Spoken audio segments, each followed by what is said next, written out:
Hello bachcho, let's read the question. Match the following columns. Column 1 A part. If A, B, C are in AP, then line AX plus BY plus C equal to 0 are concurrent at. हमें point find करना है किस point पे line concurrent होगी। अब देखिए A B C, A part हम solve कर रहे हैं। ए बी सी हमें गिवन है एपी में, फाइन।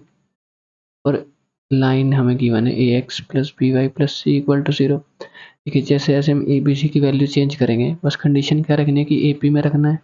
तो ऐसे ऐसे हमारे पास डिफरेंट लाइन्स आएंगी और हमें बोला है कि वो सभी कॉन्करेंट है। मतलब कॉन्करेंट का मतलब किसी एक कॉमन पॉइंट से पास हो रही, पॉइंट ऑफ इंटरसेक्शन उनका सेम होगा सबका। अब देखिए ए बी सी हमारे ए पी में है, तो अगर हम ए पी का कॉमन डिफरेंस एज्यूम करें, कॉमन डिफरेंस हम बोल देते हैं डी, फाइन। तो देखिए फर्स्ट टर्म तो ए ही है हमारे पास, जो सेकंड टर्म में बी वो क्या हो जाएगी ए प्लस टी, और थर्ड टर्म सी क्या हो जाएगी ए प्लस टू डी हो जाएगी। तो ए बी सी की वैल्यू अगर हम इस इक्वेशन में पुट करते हैं तो हमारा क्या आएगा ए एक्स प्लस ए प्लस टी वाई प्लस सी ए प्लस टू डी, सी की जगह ए प्लस टू डी पुट किया है। तो यहाँ से अगर हम ए कॉमन लें तो ए के कोफिशिएंट हमारे पास क्या आएंगे x plus y plus one, plus अगर हम डी कॉमन ले तो डी के कोफिशिएंट आएंगे y plus two equal to 0। अब देखिए जो ये हमारे पास फैमिली ऑफ लाइन्स आई है, ये हमेशा इन दो लाइन्स के पॉइंट ऑफ इंटरसेक्शन से पास होगी। कौन कौन सी लाइन, मतलब x plus y plus one equal to 0 and y plus two equal to 0। मतलब इन दोनों लाइन से जो भी पॉइंट ऑफ इंटरसेक्शन आएगा उस पॉइंट से हमेशा ही फैमिली ऑफ लाइन पास होगी। और यही फैमिली ऑफ लाइन्स हमारी क्या है, जो गिवन लाइन है, बस इसको हमने रीअरेंज करके लिखा है। यहाँ से देखिए y की वैल्यू हमारी क्या आएगी -2 अगर हम इसमें पुट करते हैं तो हमारा x क्या आएगा 1, मतलब हमारा पॉइंट क्या आएगा, फिक्स्ड पॉइंट हमारा आएगा 1 -2। दैट इज जितने भी कॉन्करेंट लाइन हमारे पास आएंगी ये हमारे किस पॉइंट से पास करेंगी, फिक्स्ड पॉइंट क्या है 1 -2, तो इसी पॉइंट पे कॉन्करेंट होंगी। तो दैट इज ए हमारा किसके साथ मैच हो जाएगा, r के साथ 1 -2। b को सोल्व करते हैं similarly. A point on the line x plus y equal to 4 which lies at a unit distance from the line 4x plus 3y is equal to 10। अब देखिए एक लाइन हमें गिवन है x plus y equal to 4, उस पर एक point है, let's say हमने एक पॉइंट एज्यूम किया है पी एच के, और ये हमारे पास लाइन है x plus y equal to 4। तो इस पॉइंट से किसी एक लाइन की डिस्टेंस कितनी है, यूनिट डिस्टेंस है, मतलब वन डिस्टेंस पे है, और ये लाइन की इक्वेशन हमें गिवन है 4x plus 3y is equal to 10। अब देखिए h के पॉइंट इस लाइन पे लाई कर रहा है x plus y is equal to 4, that is इसको सेटिस्फाई भी करेगा, मतलब h plus k is equal to 4। इसको इक्वेशन 1 एज्यूम कर लेते हैं। अब देखिए हमें पता है कि एच के से हमारी डिस्टेंस इस लाइन पे कितने गिवन है, 1 यूनिट गिवन है। अब देखिए किसी भी पॉइंट से x1 y1 पॉइंट से अगर परपेंडिकुलर डिस्टेंस हमें फाइंड करनी हो, परपेंडिकुलर डिस्टेंस किस लाइन की, a x plus b y plus c equal to 0 के लिए, तो क्या फॉर्मूला होता है हमारे पास a x one plus b y one plus c upon root over a square plus b square का मोड डिस्टेंस में से पॉजिटिव होती है। तो लाइन हमारे पास क्या गिवन है 4x प्लस 3y, 10 को लेफ्ट साइड ले गएंगे तो -10 इक्वल टू 0। इस लाइन से एच के का डिस्टेंस 1 यूनिट गिवन है। तो फॉर्मूला अगर हम लगाएंगे तो क्या आएगा, एच के पुट करेंगे लाइन में, that is 4h plus 3k minus 10, denominator में हमारा आएगा root over 4 square plus 3 square, और ये डिस्टेंस किसके इक्वल गिवन है 1 यूनिट गिवन है। अब देखिए रूट 4 स्क्वायर प्लस 3 स्क्वायर हमारा क्या आएगा 16 plus 9, that is root 25। Root 25 का वैल्यू हमारा होता है 5। 5 से इधर मल्टीप्लाई करेंगे क्रॉस मल्टीप्लाई, तो हमारा क्या आएगा mod 4h plus 3k minus 10 equal to 5। यहाँ से दो पॉसिबिलिटीज आई, मतलब 4h plus 3k minus 10 is equal to mod हटाएंगे तो प्लस -5। अब देखिए एक पॉसिबिलिटी क्या है कि अगर हम +5 लेंगे तो 4h plus 3k is equal to हमारा क्या आएगा 15, मतलब 10 भी इधर आके ऐड हो जाएगा।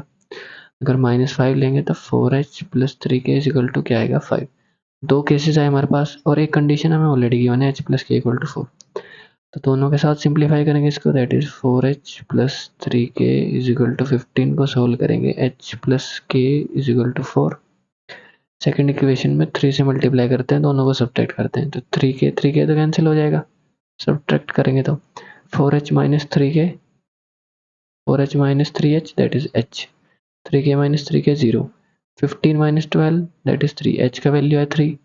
h3 हम इस इक्वेशन में पुट करते हैं जिसको हमने 1 एज्यूम किया था, तो हमारा k का वैल्यू क्या आएगा -1। फाइन, k का वैल्यू आएगा +1, सॉरी, h को 3 पुट करेंगे तो एच के की एक पॉसिबल वैल्यू हमारे पास क्या आई है 3,1। Similarly h plus k is equal to 4 को हम h plus k is equal to 4 को इस लाइन के साथ सोल्व करते हैं, सेकंड के साथ फिर से क्या करेंगे 3 से मल्टीप्लाई करेंगे, सब्ट्रैक्ट करेंगे, दैट इज 3 के से 3 के कैंसिल, 4h माइनस 3h, हमारा h बचेगा 5 माइनस 12 दैट इज -7। h की वैल्यू -7 है, इसमें पुट करेंगे तो k की वैल्यू हमारी क्या आएगी 11, दैट इज सेकंड पॉसिबिलिटी हमारे पास h k की क्या आई है -7 11। तो दोनों आंसर ट्रू है, -7 11 भी 3 1 भी। अब देखिए ऑप्शन मैच करते हैं तो बी के साथ कौन सा ऑप्शन मैच हो जाएगा, -7 11 तो होगा, 3 1 कहीं ऑप्शन में नहीं है तो सिर्फ यही ऑप्शन बी के साथ क्यों मैच हो जाएगा।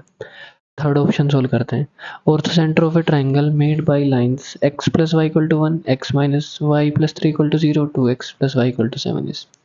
अब देखिए ट्राइंगल फॉर्म करते हैं, 3 लाइन हमें गिवन है और ऑर्थो सेंटर हमें फाइंड करना है।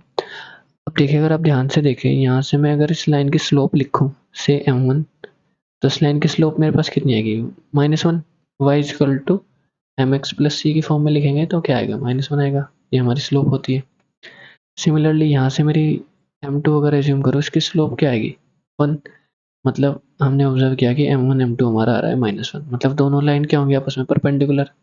लेट्स से एक लाइन हमारी ऐसे आएगी, एक लाइन ऐसे, तो दोनों के बीच में 90 डिग्री एंगल बनेगा। इस लाइन को एज्यूम कर लेते हैं x minus y equal to 3, ये हमारी है x plus y equal to 1। कोई तीसरी लाइन ऐसे जा रही होगी जिसकी इक्वेशन हमें गिवन है 2x plus y equal to 7, तो ये ट्राइंगल हमारा फॉर्म होगा। इस ट्राइंगल का हमें ऑर्थो सेंटर फाइंड करना है। अच्छा देखिए राइट एंगल ट्राइंगल बन रहा है, दो लाइन परपेंडिकुलर है, तो राइट एंगल ट्राइंगल के लिए कंडीशन क्या होती है कि ऑर्थो सेंटर हमारा इस वर्टेक्स पे लाई करता है जहाँ पे 90 डिग्री एंगल फॉर्म होता है, मतलब ये हमारा ऑर्थो सेंटर होगा। तो ऑर्थो सेंटर के लिए सिंपली इन दो इक्वेशंस को बस सोल्व करते हैं, that is x plus y equal to 1, x minus y equal to 3, दोनों को ऐड करेंगे तो y से y cancel, 2x equal to 4, मतलब x इक्वल टू 2, x की वैल्यू 2 पुट करेंगे तो y हमारा क्या आएगा -1, दैट इज ऑर्थो सेंटर हमारा क्या है इस ट्राइंगल के लिए 2 -1। फाइन, तो अपना ऑप्शन मैच करते हैं, दैट इज सी किससे मैच हो जाएगा 2 -1 s के साथ। अब देखिए डी सोल्व करते हैं, two vertices of a triangle are 5 -1 and -2 3, if the orthocenter is origin then coordinates of the third vertex are। अब देखिए दो वर्टेक्स हमें गिवन है, से triangle, let's say triangle is ABC, तो एक वर्टेक्स है हमारे पास 5 -1, एक है -2 3, और ऑर्थो सेंटर हमें गिवन है 0 0। अच्छा ऑर्थो सेंटर की कंडीशन क्या होती है, एल्टीट्यूड्स का पॉइंट ऑफ इंटरसेक्शन होता है, मतलब बी पॉइंट से मैं एक परपेंडिकुलर ड्रॉ करूंगा इस लाइन पे और सी पॉइंट से एक परपेंडिकुलर ड्रॉ करेंगे इस लाइन पे, तो इन सभी का पॉइंट ऑफ इंटरसेक्शन ये एच आएगा जो हमें गिवन है 0 0। लेट्स से ये पॉइंट है हमारा डी, ये पॉइंट है हमारा ई, तो देखिए ये पॉइंट है बी 5 -1, ये है 0 0, इसी लाइन पे लाई कर रहा है। तो अगर मैं स्लोप ऑफ बी डी निकालूं, स्लोप ऑफ बी डी मेरा क्या आएगा 2 पॉइंट फॉर्म से, that is 0 -1 minus minus plus हो जाएगा ऑन 0 -5 दैट इज -1/5 आएगा। तो देखिए मेरी बी डी लाइन किस पे परपेंडिकुलर है, बी डी परपेंडिकुलर है ए सी के, तो स्लोप क्या हो जाएगा, देखिए दो लाइन परपेंडिकुलर होती हैं तो क्या होता है m1 m2 -1 के इक्वल होता है, तो या दैट इज स्लोप ऑफ ए सी मेरा क्या आ जाएगा, स्लोप ऑफ ए सी मेरा क्या आ जाएगा, ये -1/5 है तो 5 आ जाएगा स्लोप, ताकि दोनों के डॉट प्रोडक्ट -1 हो।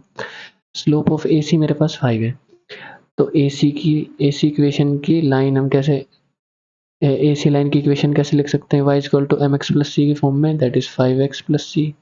अब देखिए ए सी हमारी इस पॉइंट से पास करेगी सी से, तो सिंपली सेटिस्फाई कराते हैं, that is 3 equal to -5 into 2 -10 plus c, c हमारा आएगा 13, मतलब लाइन की इक्वेशन आएगी y equal to 5x plus 30। A c हमने फाइंड कर लिया। सिमिलरली अब देखिए सी ई लाइन जो है, स्लोप ऑफ सी ई हम निकाल सकते हैं 2 पॉइंट फॉर्म से, स्लोप ऑफ सी ई क्या आएगा हमारे पास 2 पॉइंट फॉर्म से 0 -3 और अपॉन में 0 माइनस माइनस प्लस 2, तो -3/2। स्लोप CE हमारे किस पे परपेंडिकुलर है, AB लाइन पे परपेंडिकुलर है, यहाँ पे 90 डिग्री एंगल बनेगा, ये परपेंडिकुलर इस पे देखिए ऐसे, फाइन। दैट इज हमारा स्लोप ऑफ AB लाइन का जो आएगा वो आएगा, दोनों का प्रोडक्ट -1 होना चाहिए, दैट इज 2/3 आएगा। अब देखिए इक्वेशन ऑफ लाइन कैसे लिख सकते हैं, AB लाइन की इक्वेशन कैसे लिख सकते हैं, y = mx + c की फॉर्म से 2/3x + c। अब AB लाइन हमारी इस पॉइंट से पास करेगी 5 - 1 से, तो सिंपली वैल्यूज पुट करेंगे, -1 = 2/3 × 5 + c। यहाँ से c का वैल्यू अगर हम कैलकुलेट करें तो हमारा क्या आएगा, -1 - 10/3 दैट इज -13/3, फाइन। तो इक्वेशन हमारी आएगी y = 2/3x - 13/3, 3 एलसीएम लेके मल्टीप्लाई करेंगे तो 3y = 2x - 13 that is 2x - 3y = 13, हम इसको लिख सकते हैं। यहाँ से अगर हमारी इक्वेशन थी क्या थी, ये थी 5x - y = -13, इसको हम लिख सकते हैं। तो देखिए अगर मैं AB का इक्वेशन मेरे पास है, AB लाइन है ये वाली, AC का इक्वेशन मेरे पास है, दोनों को सोल्व करूंगा तो A वर्टेक्स आ जाएगा, वर्टेक्स ही फाइंड करना है हमें। दैट इज दोनों इक्वेशन है हमारे पास, 2x - 3y = 13, ये हमारे पास है AB लाइन की इक्वेशन आई है, और BC की हमने फाइंड करी थी, सॉरी AC लाइन की इक्वेशन थी 5x - y = -13, ये हमारे पास थी AC लाइन की इक्वेशन। दोनों को सिंप्लीफाई करते हैं, दैट इज इक्वेशन सेकंड में हम 3 से मल्टीप्लाई करेंगे, ये 3y है, यहाँ पे भी -3y हो जाएगा, तो सब्ट्रैक्ट करेंगे, उसके बाद ये माइनस होगा, ये प्लस होगा, ये फिर से प्लस होगा, सब्ट्रैक्ट करेंगे तो देखिए 2x - 5 × 3 15 आएगा, तो दैट इज ये आएगा माइनस का 13x, यहाँ से y कैंसिल, फिर आएगा 13 + 3 × 13 दैट इज 4 × 13, 4 × 13 मतलब x का वैल्यू आएगा हमारे पास -4।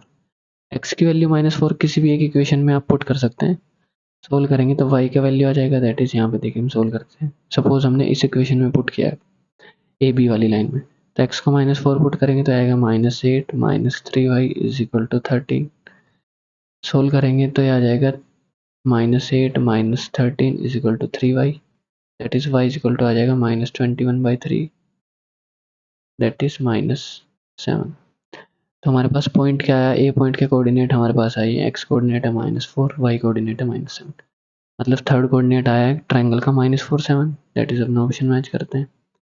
तो देखिए डी किसके साथ मैच हो जाएगा, पी के साथ -4 7, फाइन। तो देखिए हमारा आंसर क्या रहा है फाइनली, ए ऑप्शन किसके साथ मैच हुआ, आर के, बी किसके साथ हुआ, Q K, C S and D P, R Q S P, that's option 1 is correct. I hope you understood this solution. Thank you.